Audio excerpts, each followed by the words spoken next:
So Libra, your September 2025 forecast is going to see the sun burst into your sign on the 22nd with the autumnal equinox, but also it ushers in cardinal quadrant 3 over the following 13 weeks. Your values, your approach are going to be an echo that we can all respond to during that time.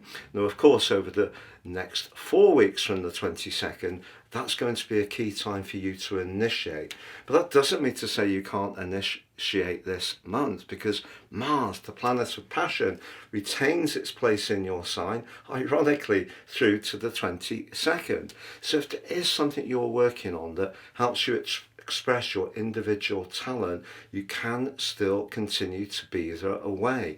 It's just the sun is cocooned in its annual journey through the sky in your 12th house, and ordinarily that is a time when we can take stock, think about things carefully, but your ruler Venus is actually in a very glamorous part of your scope through to the 19th, helping you to connect to other people.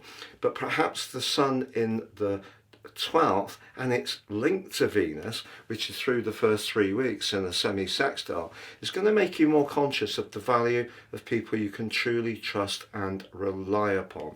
So there could be a little bit of a change around certain relationships. This month also begins with Saturn, the planet of responsibility, and at times lessons, inverting back into the practical 6th house. It's going to be there through to the middle of February. If you did find up until the 3rd week of May and over the previous 2.25 years that your physical vitality was a little lower, or there were more responsibilities and obligations around your work, it wouldn't be a complete surprise. But Saturn goes through a giant cycle of 29.5 years through the sky. Over the next half year, you've got a chance just to make sure that if there are some areas where you can be a bit more virtuous, you're putting that effort in that Saturn likes, to make sure that you're making the most of the opportunity, because Saturn does offer opportunities. But on the 2nd, Mercury, the planet of communication, which has been scudding across the sky in the part of your chart, very much to do with sociability in your network, and not everything may have run completely smoothly since the end of June because of the retrograde season.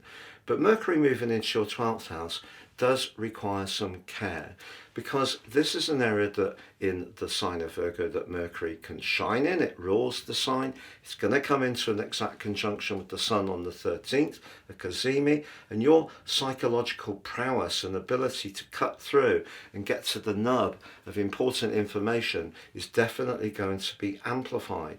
But it also can be a time when, despite Venus is pushing you to be more social and Mars giving you the encouragement to take a firm grip on your life direction, there are some psychological issues that may call out for your attention. Uranus, the planet of freedom, independence and also innovation, also slams on the celestial brakes on the 6th through to the early part of February next year. Now that's in the part of your scope to do with personal independence and freedom. Is there something that has got some kind of grip on you? And it might be to do with your work, it might be to do with where you feel obligated, it could be to trying to get the balance between your physical well-being and your psychological well-being. And that all starts to manifest very powerfully from the lunar eclipse on the 7th. This is in the sign of Pisces. Last year it occurred on the 18th and coalesced with the dreamy, mysterious energy of Neptune.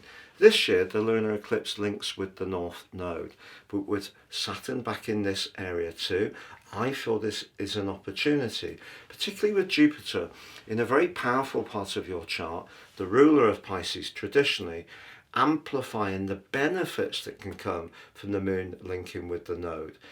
Essentially, the energy of Pisces is about instinct. What Saturn can do in Pisces, it's not its favourite location, is perhaps see us get a little bit overwhelmed and and perhaps make us reluctant to listen to our sixth sense.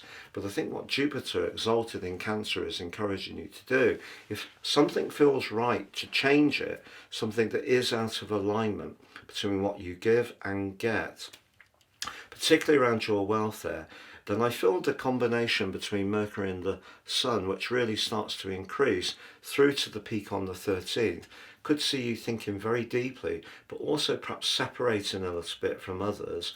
And as you mull over your options, you could do a lot of research and perhaps even some confidential soundings, especially around your work. Now, later on in that week, as Mercury approaches the sign of Libra, your sign, it is going to go face to face with Saturn and then into an opposition with Neptune. So there could be a tense moment then, and perhaps your own confidence and self-belief could feel a little lower. But with Libra moving into your sign, once it gets past the opposition with the sluggish energies of Neptune, which can be distorting or amplifying around our anxieties, what I feel it will do, as it links fabulously with the retreating Uranus and Pluto, both in air signs, we have a ground air trine. And your ability as a cardinal sign really starts to build up and will gain even greater magnificence once the Sun moves into your sign on the 22nd. Now, ironically, your ruler, Venus, then plays a brief catch-up with the Sun, replacing Mercury in Virgo. So Venus in the 12th house suggests that if something isn't working around a commercial relationship, it could be around a friendship, maybe even around a personal relationship, because you feel that the effort and thoughtfulness you're putting in is not being reciprocated and leaving you feeling a bit empty, like, we can't pour from an empty jar. So I feel that the solar eclipse, which is face to face with Saturn on the 21st and providing a backdrop energy for the next 6 months, does say, I feel, that if you aren't feeling fulfilled in a particular involvement or professional relationship, or your work doesn't give you much personal satisfaction, or your energy is particularly low because of the demands from others, I feel that the autumnal equinox is encouraging you to seize the mantle and be much more assertive. And Mercury, of course, will help you to do that. Now, ironically, as I mentioned before, Mars switches home to Scorpio, the second of the two signs that he governs, but clashes with the other ruler of the sign through the last week of this month. It may be that you could find yourself wanting to be a bit more impulsive with resources towards the end of the month, splashing out on some new gear. Maybe it's someone you're drawn to romantically. A big gesture may be something that you're tempted to do. I try to resist that, but if you are finding someone much harder to resist in terms of their personal magnetism and attraction, then the Sun moving to join Mercury in your sign brings you into the moment, helps to push back on some of the doubts and low energy that can manifest at times this month, and really take on the baton. Essentially, the Sun moving into your sign is its halfway point in its journey. But of course, it is exalted in the sign of Aries, and therefore it's in its fall in your sign.